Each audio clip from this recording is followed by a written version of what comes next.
Halo guys, ketemu lagi di channel saya ya. Kali ini kita akan membahas tentang kelemahan dari Yamaha Lexi 125. Di samping kelebihannya pasti ada kelemahannya ya. Nah, berikut saya berikan salah satu kelemahan dari Yamaha Lexi 125. Kita sambil jalan dulu ya guys ya, sambil pembahasan. Ini saya di area Prambanan ya, kita rekan di Prambanan. Maaf kalau videonya goyang, saya sambil pegang HP ya, jalannya agak nggak halus ya, halus tapi nggak halus ya. Ini saya di tengah persawahan ya. Balik ke tema kita atau ke topik kita. Motor ini sebenarnya enak, cuma ya itu shocknya itu cuma satu. Tuh salah satu kelemahan yang pertama ya, buat kalian yang biasa naik PCX, naik Aerox atau naik NMAX yang pakai dual shock ya, terus kalian pindah ke Yamaha Lexi 125, itu bakal kerasa banget ya. Anehnya gimana? Lebih stabil yang dual shock dong ya, lebih stabil yang dual shock.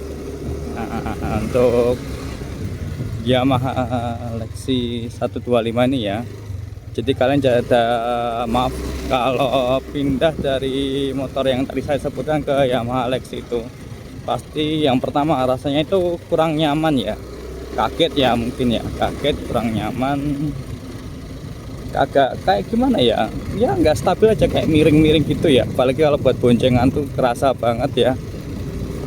Dan selain itu untuk shocknya itu juga agak keras ya, bukan keras tapi agak keras. Itu kalau buat naik motor sendiri, nah kayak gini, kayak aku gini kan, pulang kerja gini naik sendiri gini, shocknya itu kalau kena polisi tidur atau jalan yang terjal itu terasa keras.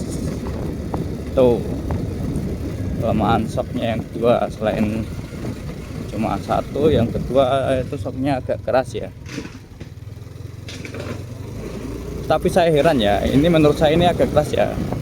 Banyak orang bilang shocknya Honda tuh keras, lebih keras daripada Yamaha. Saya kadang berpikir Yamaha aja shock orinya kayak gini, apalagi Honda. Gitu ya.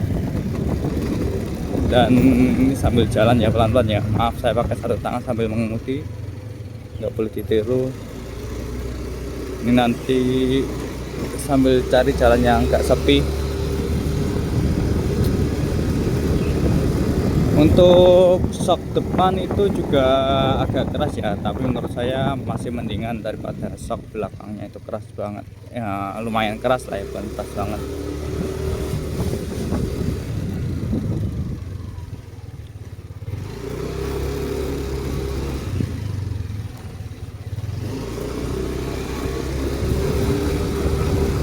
Nah, itu mungkin salah satu dari kelemahan Yamaha Lexi 125 ya, yaitu shock belakang yang lumayan keras dan shocknya cuma satu. Jadi kalau kalian ingin motor yang stabil,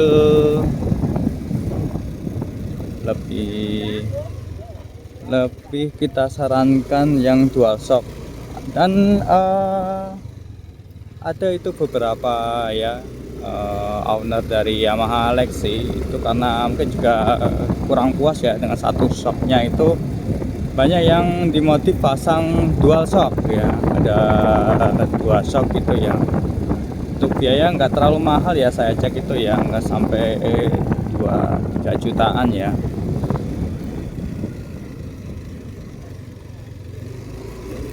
Jadi jika kalian punya budget minim, baru bisa ya beli Yamaha Lexi yang khususnya 125 ya. Mungkin karena kurang cocok dengan shocknya satu, mau ketabrak.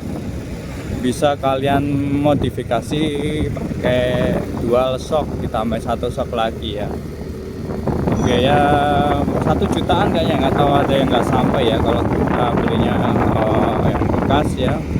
Dan jangan lupa pasang di bengkel pilihan terbaik kalian atau langganan kalian gitu.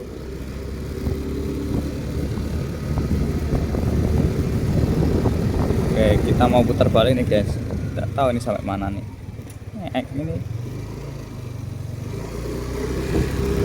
Ini kita sampai di pabrik SGM Klaten Kemudu. Oke, mungkin itu ya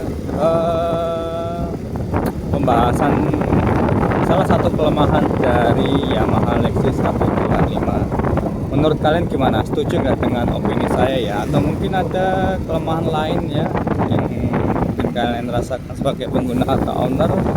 Atau mungkin ada yang mau beli, bisa sharing-sharing di kolom komentar ya. Saya ucapkan terima kasih sudah bergabung di video saya kali ini ya. Jangan lupa like, subscribe, dan komen ya di kolom komentar. Terima kasih, semoga hidup kita menyenangkan ya, penuh nikmat dunia akhirat. Oke, assalamualaikum warahmatullahi wabarakatuh. Terima kasih.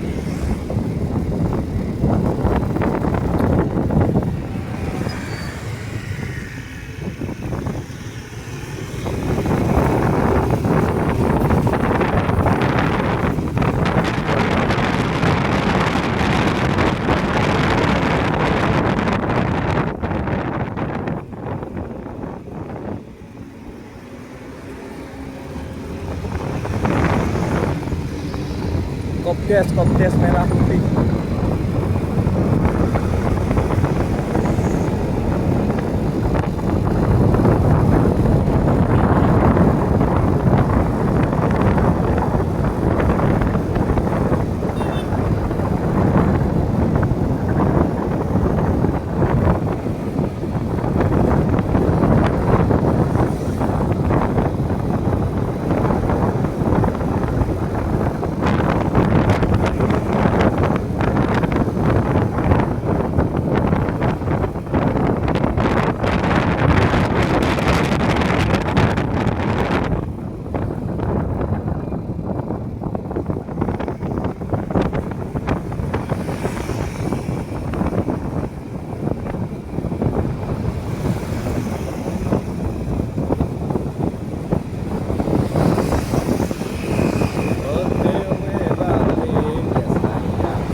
Kalau rame kita akan lanjut part 2 ya, tentang kelemahan yang lain selain shocknya yang keras dan hanya satu